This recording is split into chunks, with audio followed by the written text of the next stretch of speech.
É muito bom estarmos juntos nessa noite para renovar a nossa esperança e entender o que significa o fato de o Verbo se fez carne nesse Natal. Jesus se fez carne.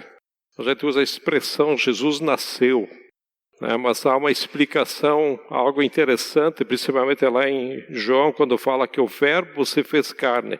Então, antes de vermos isso, vamos orar. Senhor, nós te exaltamos sobre todas as coisas.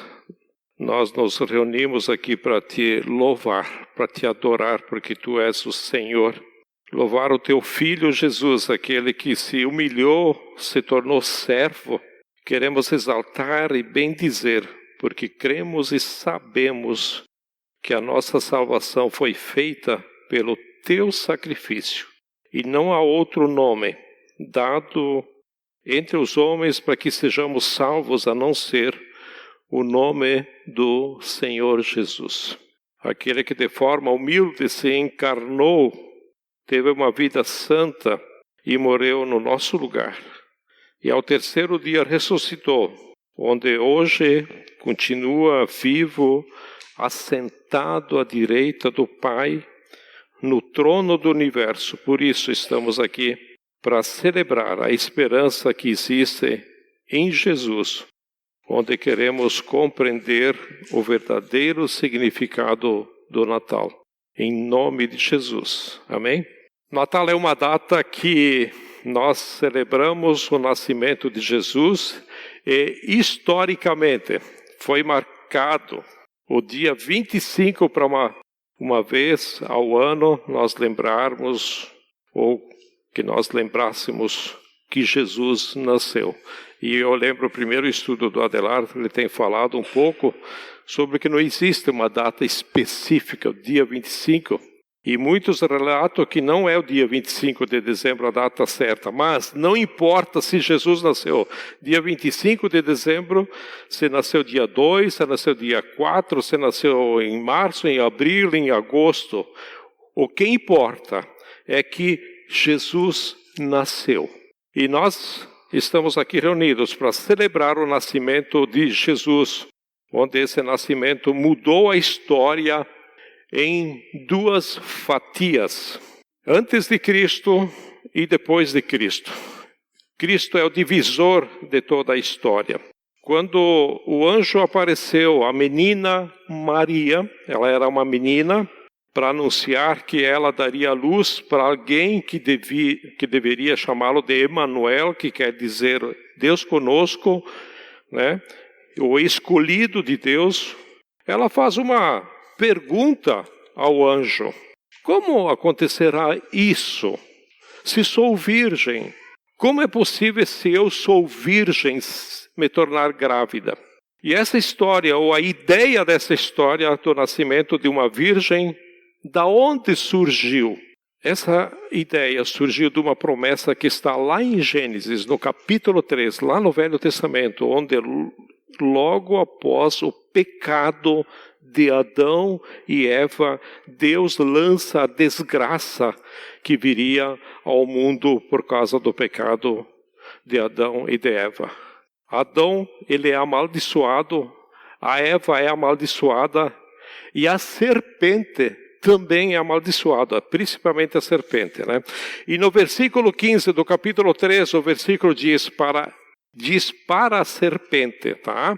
Porém, inimizade entre você e a mulher, entre a sua descendência e o seu descendente, e o descendente dela. Este lhe ferirá a cabeça e você lhe ferirá o calcanhar. Essa promessa foi feita há milênios passados, não é algo recente. Uma semente que viria da mulher, que daria à luz a alguém que venceria o poder da serpente, a serpente que aponta para o próprio Satanás. Deus está dizendo: do ventre dessa mulher nascerá alguém que pisará e esmagará a cabeça da serpente. Ela, a serpente, lhe ferirá o calcanhar, mas ele esmagará a cabeça da serpente. e vencerá o poder satânico e a desgraça que Satanás traz sobre nós a partir da tentação dada a Adão e Eva que pecaram. Então essa esperança que viria alguém para salvar é a esperança que toda a história, em todos os lugares e todo o tempo foi alimentada a ideia que o mundo seria salvo por uma pessoa, por alguém que viria a nos libertar. E essa ideia surgiu aonde? Então essa ideia surgiu da promessa de Deus que um dia viria um Salvador que pisaria a cabeça da serpente e esmagaria a sua cabeça. Então Deus prometeu um filho que esmagaria o poder de Satanás. É isso que quer dizer com esmagar a cabeça da serpente. É esmagar o poder de Satanás, esmagar a morte e todas as desgraças, as maldições vindas, se eu posso usar essa expressão, por causa do pecado. Agora, passando alguns milênios à frente da história, nós chegamos há um tempos atrás, mas hoje para nós. Então agora nós vamos ver a história hoje. Vamos abrir nossas Bíblias em Lucas, capítulo 1, do versículo 26 até o 38. Está aí na tela para quem não tem a Bíblia. E aí diz o seguinte: no 6º mês, Deus enviou o anjo Gabriel a Nazaré, cidade da Galileia, a uma virgem prometida em casamento a certo homem chamado José, descendente de Davi. O nome da virgem era Maria. O anjo, aproximando-se dela, disse: alegre-se, agraciada, bem-aventurada, feliz. O Senhor está com você. Maria ficou perturbada com essas palavras, pensando no que poderia significar essa saudação. Mas o anjo lhe disse: não tenha medo, Maria. Você foi agraciada, bem-aventurada por Deus. Você foi a escolhida por Deus. Você ficará grávida e dará à luz um filho e lhe porá o nome de Jesus. Ele será grande e será chamado Filho do Altíssimo. O Senhor Deus lhe dará o trono de seu pai Davi, e ele reinará para sempre sobre o povo de Jacó. Seu reino jamais terá fim. Perguntou Maria ao anjo: como acontecerá isso se eu sou virgem? O anjo respondeu: o Espírito Santo virá sobre você e o poder do Altíssimo a cobrirá com a sua sombra. Assim aquele que há de nascer será chamado Santo, Filho de Deus. Também Isabel, sua parenta, terá um filho na velhice. Aquela que dizia ser estéril já está em seu 6º mês de gestação, pois nada é impossível para Deus. Respondeu Maria: sou serva do Senhor, que aconteça comigo conforme a tua palavra. Então o anjo a deixou. Então a promessa de que um filho que nasceria do ventre de uma mulher está sendo cumprida aqui, depois de milênios daquilo que foi falado lá no começo em Gênesis. Lucas e os outros evangelhos falam e narram esses momentos extraordinários onde Deus cumpre aquilo que Ele prometeu. Maria, uma moça comum, é encontrada como uma serva disponível para o Senhor.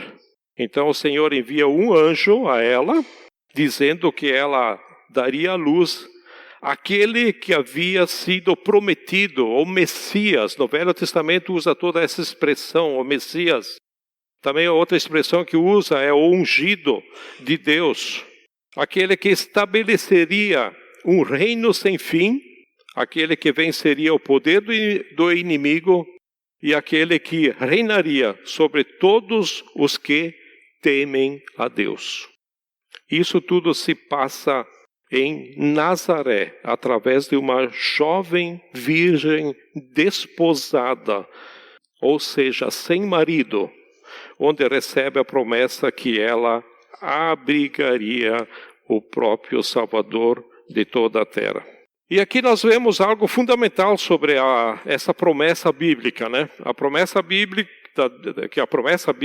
né, é de fato que uma mulher virgem daria à luz a uma criança. E Maria, ao ouvir essa notícia do anjo, a pergunta que ela faz é: como isso é possível? Se eu sou virgem, como acontecerá isso?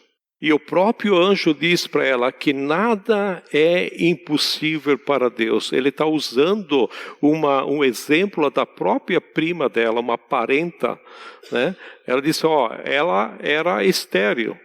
Ela não poderia ter filho. E ela já está na gestação do 6º mês. Por isso que depois ele usa a expressão, nada é impossível para Deus. Isso vai acontecer com você também, porque Deus programou isso para você. E de fato, o nascimento de Cristo começa com um milagre histórico, uma virgem dando a luz.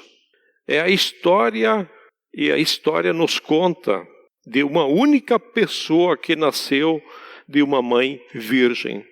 Não sei se um dia você vai ouvir falar isso, que alguém nasceu de uma mulher virgem. Ou você ouviu falar, ou vai ouvir. No mundo tudo é possível, né? Mas pelo menos não temos esse relato, a não ser esse caso de Maria, né? E quem nasceu? Jesus.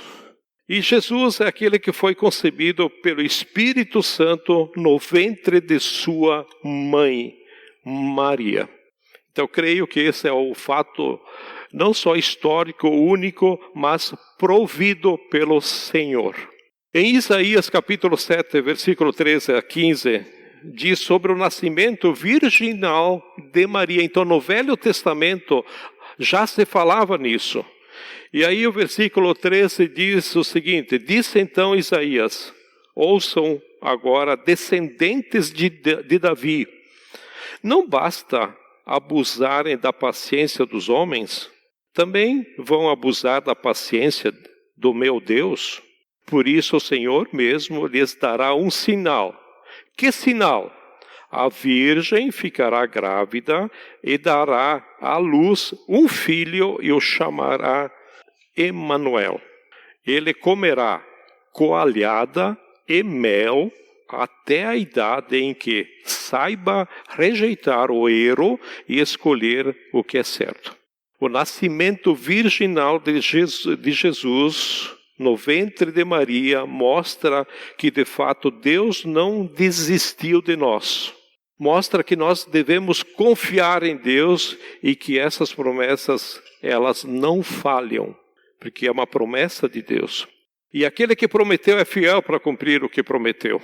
E o nascimento de Jesus nos fala sobre um sinal da propiciação, ou seja, pagamento pelo nosso pecado e a salvação que nós temos através de Jesus. O nascimento de Jesus aponta para o nascimento do primogênito. Ou seja, ele é o primogênito de Deus que morreria em nosso lugar. Mas espera aí, primogênito, teve Adão, teve Eva, né? Como Jesus é o primogênito? De que forma? Né? Primogênito de Deus, se no passado Adão e Eva já haviam sido criados e a humanidade já havia se multiplicado. E é aí que é o mistério e a importância do nascimento virginal de Maria. Por isso eu quero que vocês entendam que além de ser o cumprimento de uma promessa, é algo espiritual possível para que eu e você tenhamos vida. Era necessário que Jesus nascesse de uma virgem. Por que era necessário que Jesus nascesse de uma virgem? Porque todos pecaram e todos estão afastados da glória do Senhor. Por isso o Salvador não poderia ter a nossa descendência. Ele precisava ser um novo homem. Ele precisava ser uma nova criatura. Nós não precisamos de um novo político ou de um novo líder. Nós precisamos de alguém que nos salvássemos de nós mesmos. Só poderia nos salvar de nós mesmos se o fato de fato, ele fosse um novo homem. Porque o nosso problema não é político, o nosso problema não é social, mesmo que parece ser, né? E o nosso problema não é familiar. O nosso problema somos nós mesmos. E o nosso problema sendo nós mesmos, nós não precisamos de alguém que traga paz passageira sobre nós. Mas nós precisamos ser libertos das nossas guerras, dos nossos pecados. Portanto, nós precisávamos de um novo homem. Nós não precisamos de mais um filho de Adão. Nós precisávamos de um filho de Deus. Os filhos de Adão, eles todos falharam. Todos falharam. Sejam profetas que escreveram a palavra de Deus, homens, mulheres, reis, todos falharam. Davi falhou, Salomão falhou. Quem você imaginar do Velho Testamento falhou. Nós precisamos de alguém que não tivesse a origem em Adão. E às vezes isso não é compreendido. E tem mais uma coisa para compreender. Maria, ela não é a mãe de Deus. Maria, ela é a mãe do homem Deus. Maria foi usada por Deus para dar a luz que existe desde a eternidade, né? Ou seja, Jesus existe desde a eternidade. Jesus não começou a existir quando ele nasceu lá em Belém, da Judéia. Muita gente pensa que Jesus nasceu ali e começou dali para cá. Na verdade, a palavra diz que ele é o alfa, o começo, e ele é o ômega. E João, no seu evangelho, no capítulo 1, do versículo 1, 3, ele diz o seguinte: no princípio era aquele, e olha que interessante aqui, todas as coisas foram feitas por intermédio dele. Sem ele, nada do que existe teria sido feito. Eu não sei quantos entendem que Jesus participou da criação do mundo desde o começo.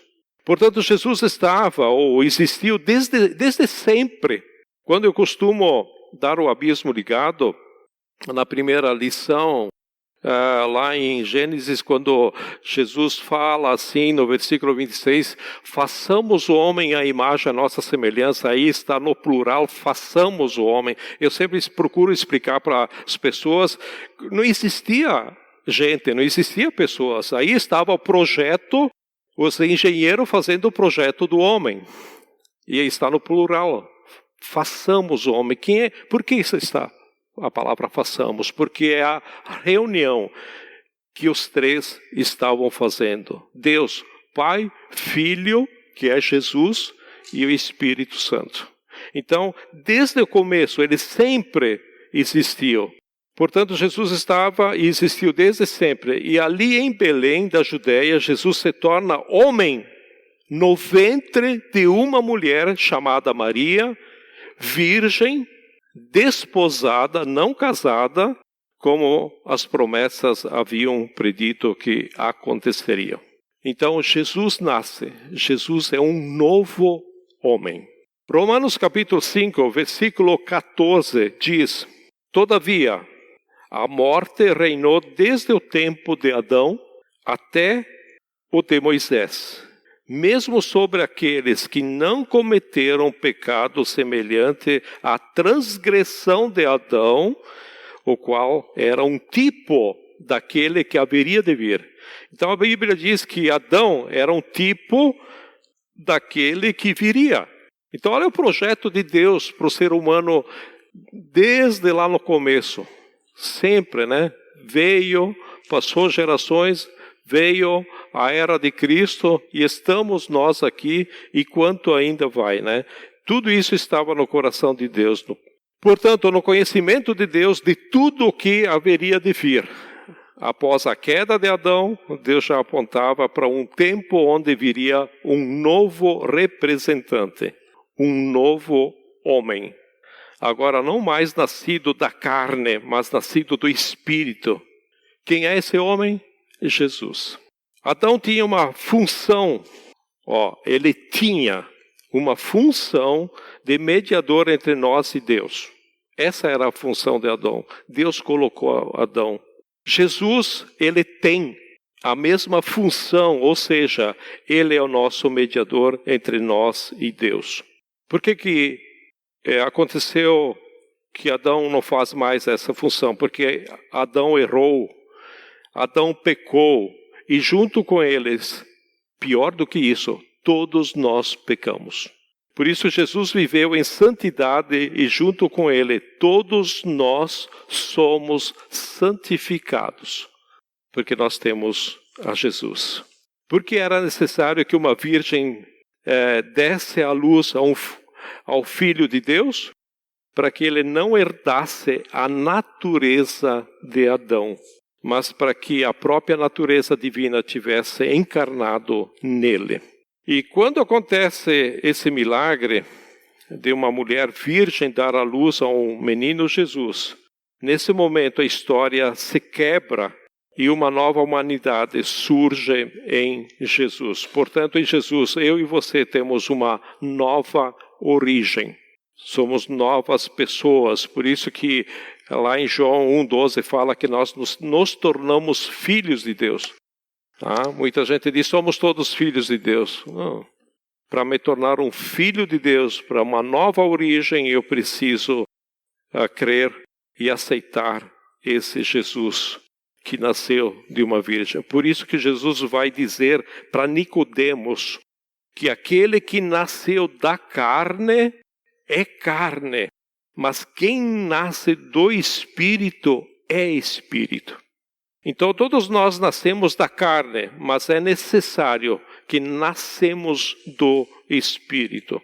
É necessário que nascemos a partir do novo homem, ou seja, a partir de Jesus. Porque em Jesus, eu e você temos uma nova origem. 1 Coríntios capítulo 15, versículo 45 ao 49, assim está escrito: o primeiro homem, Adão, tornou-se um ser vivente. O último Adão, que é Jesus, espírito vivificante.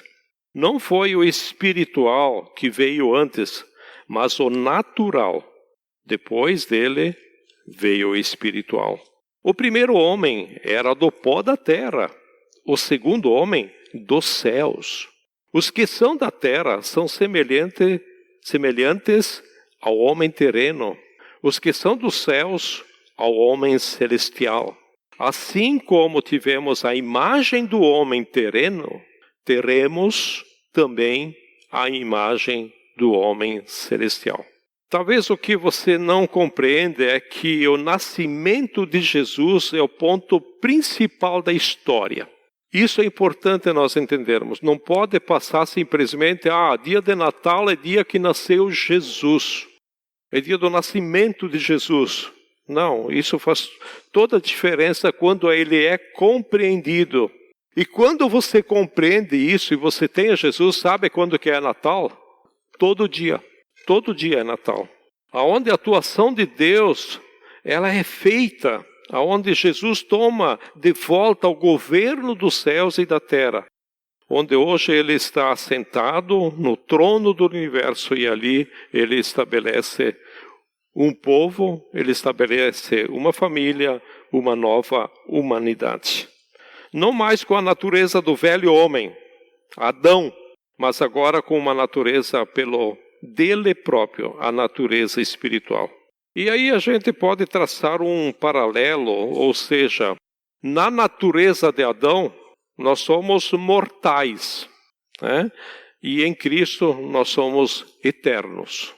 E Jesus disse, eu sou a ressurreição e a vida, aquele que crê em mim, ainda que morra, viverá.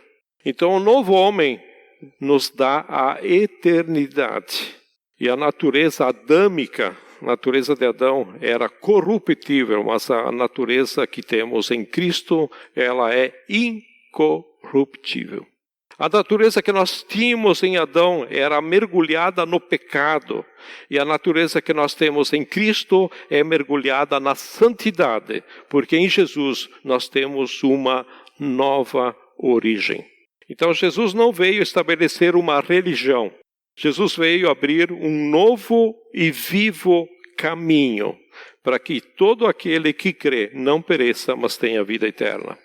Jesus nasce do ventre de uma mulher virgem para cumprir o que tinha sido dito, para dar origem a uma nova humanidade, para dar origem a novas criaturas. E todo aquele que nele crê, recebe dele um novo nascimento. E o nascimento de Jesus é muito mais universal do que você possa imaginar, ou que nós podemos imaginar. O nascimento de Jesus leva para um momento onde eu e você podemos nos livrar do pecado que havia sobre nós, que eu falei antes, das maldições sobre nós, e abraçarmos os benefícios a partir de Jesus. E o que nos distancia disto é a nossa fé. Isso é que faz toda a diferença. Então hoje estamos celebrando aquilo que a história nos mostra. Agora, não é suficiente você acreditar que Natal não é sobre Papai Noel. Porque até os demônios sabem disso, que Natal não é Papai Noel. Não é suficiente você acreditar que Natal é sobre presentes e outras coisas humanas. Por exemplo, é dia de reunir a família, né? Vamos celebrar a família, vamos fazer festa. Aí tem um banquete, tem um jantar, e o nome de Jesus não é lembrado, não é falado. Ah, mas é o dia da família. Isso é Natal? É necessário que eu e você abracemos em fé esse Natal.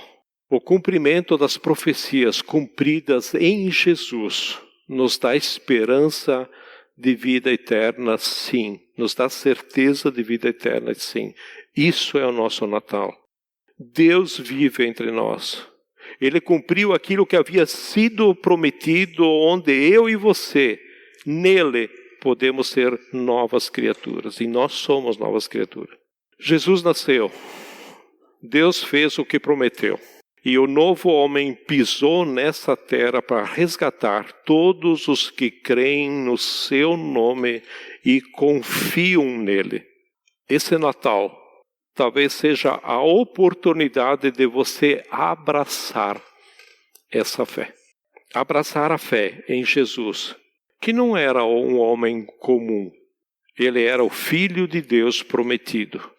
E por meio dele, todos aqueles que creem podem ser salvos e vão ser salvos. Então eu convido você a abraçar a fé do Natal, onde Jesus nasceu de uma virgem, viveu em santidade, morreu, ressuscitou e foi aos céus. E ele voltará. Voltará para buscar todos aqueles que creem nele. Vamos orar? Querido Deus e Pai, nós te damos graças por essa oportunidade. Queremos te agradecer, ó Jesus, pela compreensão do sentido do Natal. Que às vezes nós vivemos ele como um cumprimento religioso, como uma festividade.